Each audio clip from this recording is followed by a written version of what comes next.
Hello, welcome back to Codex Lee. My name is Lee and this is a channel all about books. So in today's video I'm going to talk a little more at length about one of the books I read in May/June that I didn't discuss in my wrap-up video, which you can watch up there if you'd like to. And this book is called The Fire is Upon Us, James Baldwin, William F. Buckley Jr. and the Debate Over Race in America by Nicholas Buccola. It's a really good book.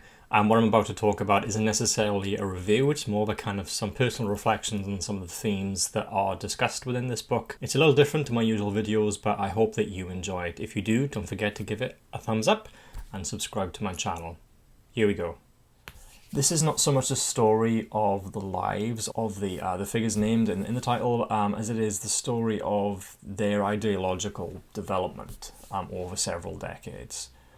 It does touch on events that that shaped them, that made them who they are, and the wider events that shaped the civil rights movement that they were debating at Cambridge. So really the debate between these two men at Cambridge is the crux of this book. But we spend around kind of 200 pages prior to that getting to this point, understanding the context around the events that led them there, the events in their lives, the wider events that were occurring. James Baldwin was a very important figure in the civil rights movement. He was born and raised in Harlem in difficult circumstances. His upbringing in Harlem shaped his views to a large extent. William Buckley, on the other hand, was brought up in very privileged circumstances. He was waited upon. He had a very good education at a boarding school. He went to Yale and had a very good education there. There's a lot I learned from this book. I learned about the shocking case of Emmett Till, and I'm ashamed to say that I didn't know the particulars of this case prior to reading this book. I learned what Manichaeism is, I don't know if I'm pronouncing that right, and what a useful term that is for factions among the right and the left who are drawn to seeing the world in binaries of essentially good and evil. And this was very much the view that William F. Buckley adopted. He saw this as a fight, as a war between two binary sets of ideas. William Baldwin took a much more nuanced approach to the way that he saw the world, and ultimately he, spoiler alert, he won the debate at Cambridge. But as far as Buckley was concerned, he lost in terms of the votes, but he felt that he won something, that he had started an important conversation, and when he returned to America, his mission was to find an audience for the view that he had, and he did find that audience. He founded a magazine called the National Review, which went on to become a very influential conservative think piece. And his worldview, his ideas, significantly shaped American politics and the Republican Party in America. And the America that we see today and the Republican Party that is, governing today is in many ways his legacy.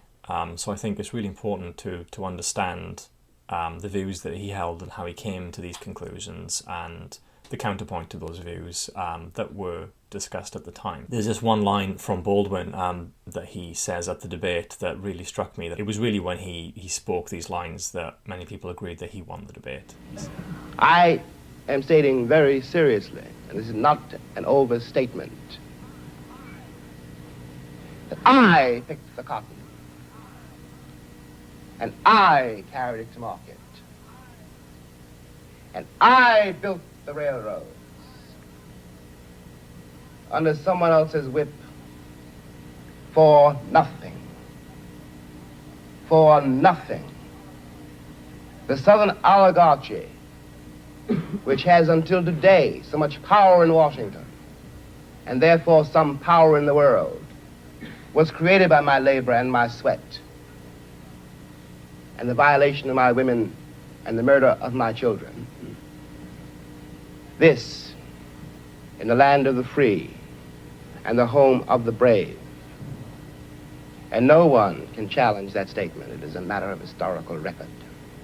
I think also the modern drive to disenfranchise voters in the US can be understood by Buckley's worldview. And this is what Nicholas Buccola says about him. He says that he was far less concerned with the demand that all human beings should have a say in their political destiny, or that all individuals have rights that ought to be protected, than he was with the idea that those who were best suited to preserve civilization were authorized to do what was necessary to achieve this goal. And again, coming back to this idea of how influential his thinking was on US politics in subsequent decades, Buccola writes, towards the end of the book, he says, while there is little question that no one would ever replicate how Buckley ran for public office, because he actually ran for New York mayor and lost, the substance of what he ran on was instructive indeed. The best way to grow the Conservative coalition, he demonstrated, was to find what was causing people to seethe with frustration and exploit the hell out of it.